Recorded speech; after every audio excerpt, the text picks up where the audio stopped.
My name is NIC Kay. I'm an artist and choreographer. I'm a 2021 resident at the New Museum, and I am working on a project called #Black People Dancing on the Internet.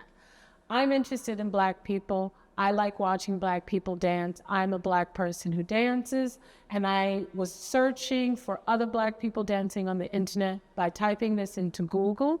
It's something that I've been doing for many years. A lot of the materials that I've found, I have used and infused in other projects, but now I'm trying to build more of a world around the hashtag.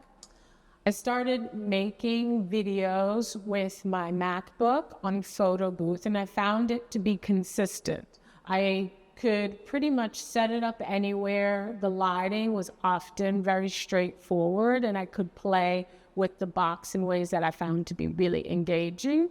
At first I was, performing in my house, private space, living room, bedroom sort of thing. And then as I started to build the confidence, specifically in relationship to the encouragement from people, that I was friends with, I started taking my computer wherever I was and thinking about, okay, what is happening outside and where do I want to insert myself and take up space and also build the conversation to have different types of audiences, whether live, and then also always thinking about how people are going to view the work on the internet.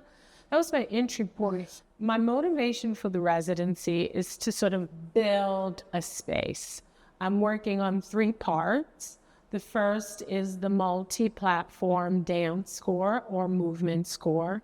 The second part is a dance video, and the third is what I'm calling a sound situation. And in many ways, all 3 parts is thinking about memory and how to engage the body actively on the internet. In so many ways, we're often alone, right? Entering these spaces where we're being social with other people. And I want to figure out how to create more connection and help people also think about their own memories.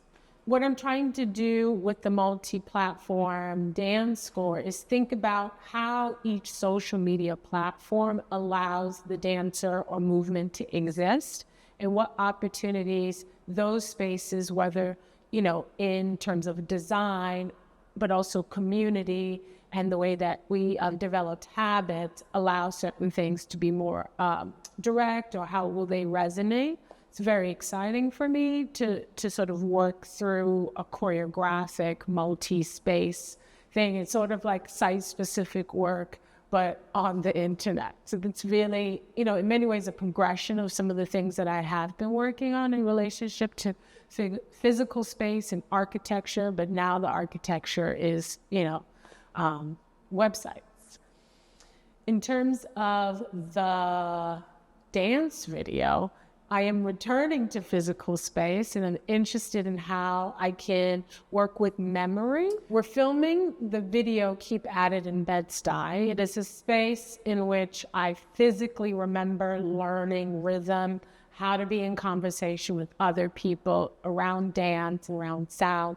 The landscape, I remember what it was like to hear songs for the first time outside, coming out of cars, bouncing off the playground, handball court or the buildings, what it sounded like to hear the music coming through the window, the radio being a huge part, right? And not being able to necessarily choose the song, but learning how to be in conversation with this sort of whimsy. This is really important to me. And in returning to this space, I am trying to be in conversation with those memories as I create this project and seeing in some ways what those sort of improvisational elements can do to this more tailored choreography. The last part is what I'm calling a sonic situation, where I'm taking and borrowing sounds from different parts of the internet. So the sounds that go with the movement, right? So I'm using a lot of electronic music, remixes from DJs, as well as the sounds of the platform. So whether that is, one of my favorite sounds is like old school AOL sound, right? Like, how do you use that? Or what is it like to use the sound of you typing on the computer? Just things that we associate with the internet space to create a landscape, a soundscape.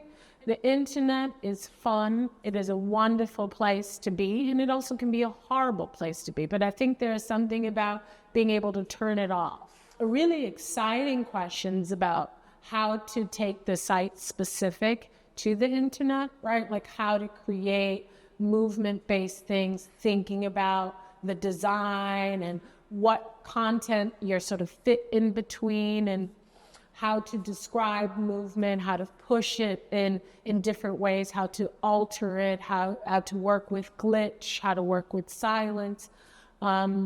That's all very exciting for me. And the question is it possible? What comes from that? How are people experiencing that? What does it do for me? What does it do for other people? What happens after that sort of exploration?